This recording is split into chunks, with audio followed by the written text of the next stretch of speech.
Hello friends, welcome to my channel. তোমরা সবাই কেমন আছো? তো আশা করছি তোমরা ভালো আছো আর আমিও খুব ভালো আছি। তো আজকে চলে এসেছি খুবই একটা ইন্টারেস্টিং ব্লগ নিয়ে।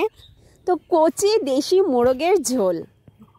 আর মোরগটাকে দেখো এখানে পায়ে দড়ি বেঁধে রাখা রয়েছে, কারণ আমাদের এখানে চারপাশে ফাঁকা জায়গা, জঙ্গল, তো শিয়াল খটাস আছে, যদি ধরে নিয়ে চলে যায় তো আমরা খাওয়ার আগে ওরাই হয়তো খেয়ে নেবে, তাই জন্য তাকে দড়ি বেঁধে রাখা রয়েছে।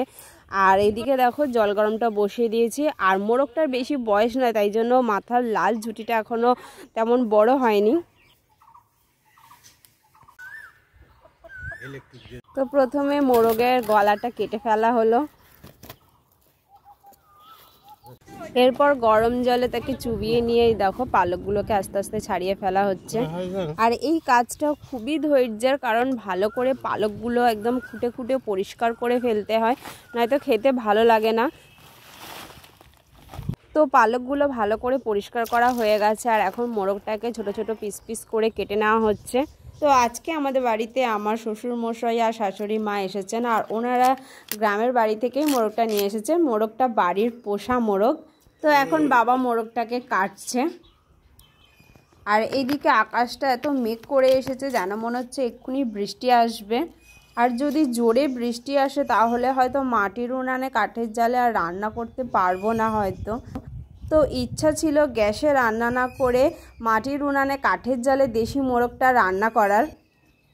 তো দোকানদাররা যতটা ভালোভাবে কাটতে পারে আমরা তো আর তত ভালোভাবে কাটতে পারি না, কিন্তু বাবা বলে তাও অনেকটাই ভালো কাটছে।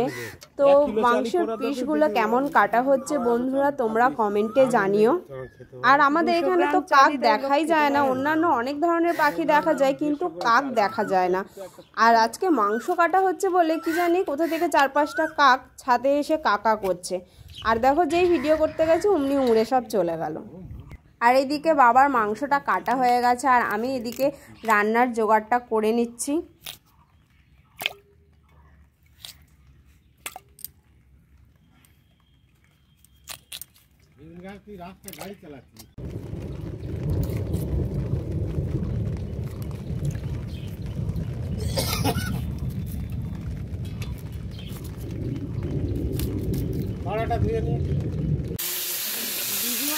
কিছু করে ফেলে না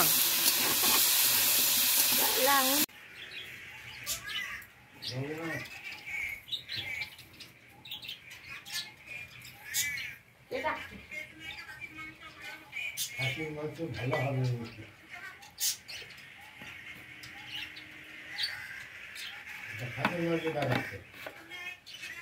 হবে করে দিচ্ছি।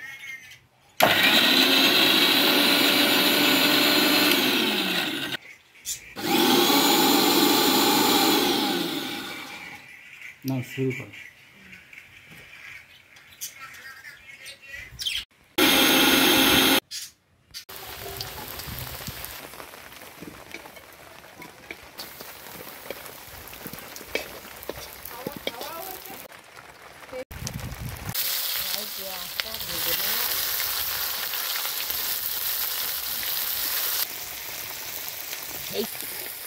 তো রান্না চাপিয়ে দিয়েছে মা, আর এদিকে বৃষ্টিও শুরু হয়ে গেছে। তো একটু আগেই বলছিলাম জোরে বৃষ্টি আসবে, তো অল্প অল্প বৃষ্টি হতে হতে এখন একটু বেশ জোরেই বৃষ্টি পড়ছে, তাই মাকে একটা ছাতা এনে দিয়েছি।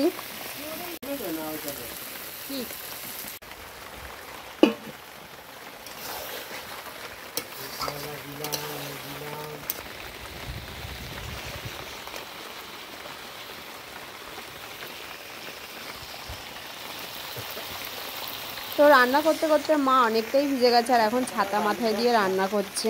তো আমাদের রান্নাঘরটা তো ততটা ভালোভাবে করা নেই, অল্প কিছু তালপাতা দিয়ে ছাউনি করা হয়েছে যাতে খাবার দাবারের রোদ্দুরটা না পড়ে।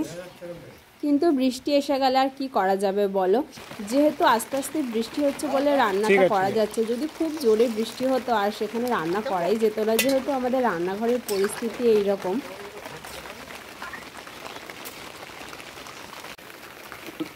মাংসের তরকারিটা ফুটছে, আর বাইরে যেহেতু বৃষ্টি হচ্ছে আমি ঘরেই শিলে গোটা গরম মশলাটা বেটে নিচ্ছি।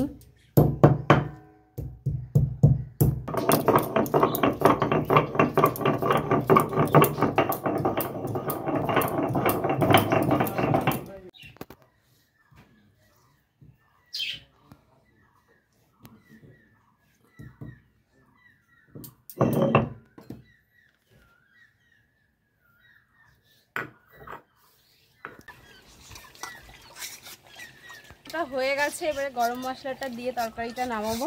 গরম মশলাটা ঢেলে দিই।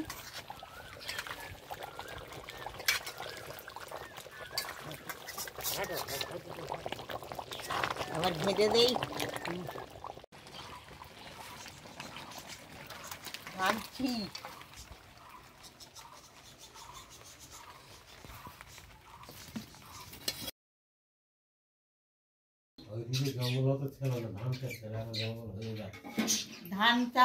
তো আজকের মেনুতে ছিল দেশি মোরগের ঝোল আর চিতি কাঁকড়া দিয়ে পুঁইশাক চচ্চড়ি আর খেজুর টমেটো আনারস দিয়ে চাটনি। তো আজকের রান্না আমি করিনি, সব রান্না আজকে আমার শাশুড়ি মাই করেছে। দারুণ হয়েছে ভিলেজ স্টাইলে দেশি মোরগের ঝোল, খেতে খুবই দারুণ হয়েছে। তো বন্ধুরা, দেশি মোরগের লেগ পিসের সাইজটা শুধু দেখো কত বড়, আর খেতেও খুব টেস্টি হয়েছে। ভিডিওটা ভালো লাগলে অবশ্যই একটা লাইক করো।